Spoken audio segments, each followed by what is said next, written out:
Hello, how is everyone doing? Today, we will be going over the self, witness in all, the Ashtavakra Gita. So without further ado, let us begin. In this opening stanza of the Ashtavakra Gita, the brilliant disciple, the royal seer, Janaka, expresses his problems, and the teacher, totally established as he is in the experience of transcending truth, answers the questions raised by the student. The pure, effulgent student self is ever the unattached and the peaceful, the all knowing seer and the witness of everything that is happening in all creatures.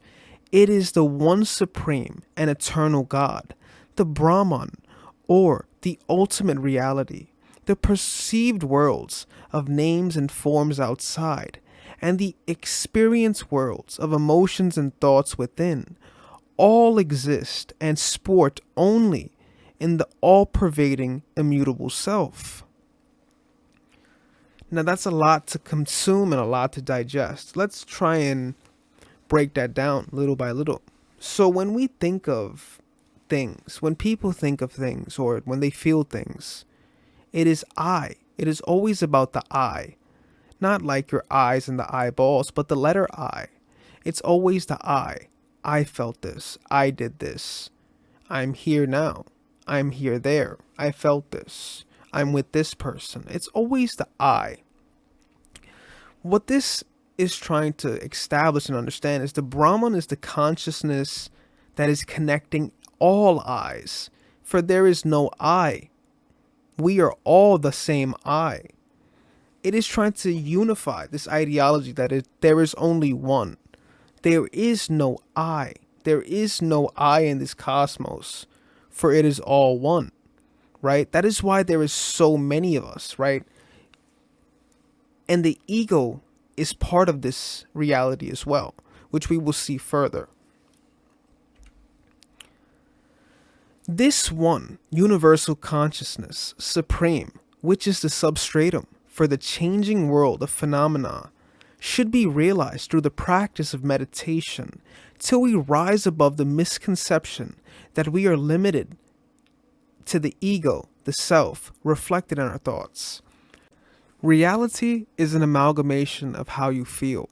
It's a projection of consciousness, of thoughts, feelings, memories, etc.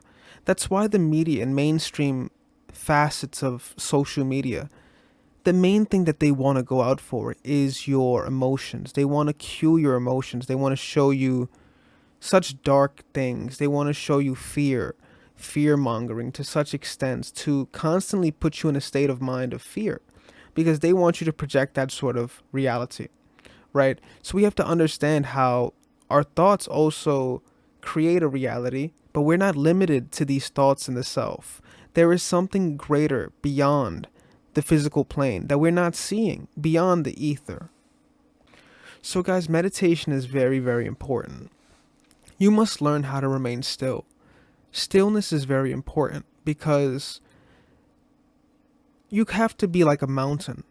While the winds are so immense around the mountain stays still. And it passes, and it shall pass. Thoughts shall pass, people shall pass, time shall pass. But the mind and the soul must remain still, right? Many obstacles and things shall occur around you, but don't let the outside affect the interior, right? Everything is intertwined and interwoven like a spider web. Therefore, it's essential to overcome thoughts, right? It's okay to have thoughts. Let yourself think as much as you want, but breathe in and let it go, right? This is why meditation is so important, because when the yogis meditate, they're receiving so many downloads of information, right? But they're being still about it, right? They're not acting out on any thoughts. They're just allowing them to come and allowing them to go. And this is how you overcome the ego or the self and understand the true oneness, right? Because you aren't limited to the thoughts, but the thoughts do make your reality if you allow it to control you. This is why if you're in a controlled state with your emotions, a controlled state with your thought process, you can control and maneuver through the matrix however you want to. So this is very, very vital. Understanding that reality truly is a projection of consciousness. And we explained in previous videos previously, it never starts off at the manifested plane. Thoughts become emotions. Emotions become words. These words become physical manifestations of your thoughts. And these words can become physical actions. To physical actions lead to events, and events lead to more things in the physical plane. But what we know is it never starts from the physical plane. It starts in layers prior. Even with germs, it starts in such a microbial level. Even a baby, it starts in such a small cellular level. Everything starts at such a small speck that you can't even see, then eventually becomes bigger and bigger over time. This is how the mind works, right? Even a small fragment of a thought can be bursted into a new seed of thought. When I, the Supreme Self, become conscious of and get utterly identified with my body, mind, and intellect, I become the limited ego, the perceiver, feeler, thinker, entity. This ego, through its own illusion, misconceives the infinite self as the sorrow-ridden calamitous world of birth and death. This individualized ego gets itself completely bound to the wheel of happenings and appears to get crushed by the world that it has imagined itself through its own illusions. When true knowledge dawns, the misconceptions end, and the little ego in the meditator rediscovers itself to be the infinite Brahman. So what does this mean? Even though you're a mini universe, you still feel part of the universe, in which everyone is part of the universe. Every single element is part of the universe. Every object, every piece, every single part of this universe is the same. It's all one. But when humans think, they use their creative thoughts to not understand that they're not limited to their creative thoughts. And what this truly means is that the misconceptions and the delusions of this world are not limited to this world. We're not limited to what's happening in this time frame. There is a much more bigger plane of existence through the dimensions, which is considered the infinite Brahman, which we will go through this much deeper when we go through the Gita much deeper. But just to go through this, the Brahman, the supreme existence or absolute reality, the font of all things, eternal, conscious, irreducible, infinite, omnipresent, spiritual source of the universe, of finiteness and change. Right, guys? When we think of anything in this physical plane, there is nothing that has permanence.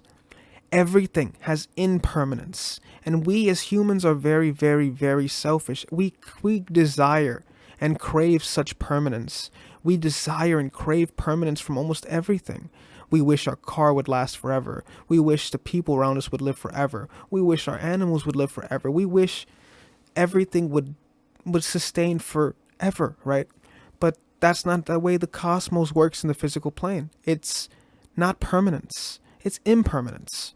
But the Brahman is finiteness. It's the source of everything. So if everything in the physical plane is impermanence, Brahman is the permanence. Brahman is not a he or a she. Brahman is everything. It's the duality of everything. It becomes the singularity. The Brahman becomes everything around us, right? Whether we wanted to see it in this sort of way. So with that being said, guys, this has been the Self. Witness in all. The Ashtvakra Gita explained. We will go through more of the Gita further, so feel free to like the video.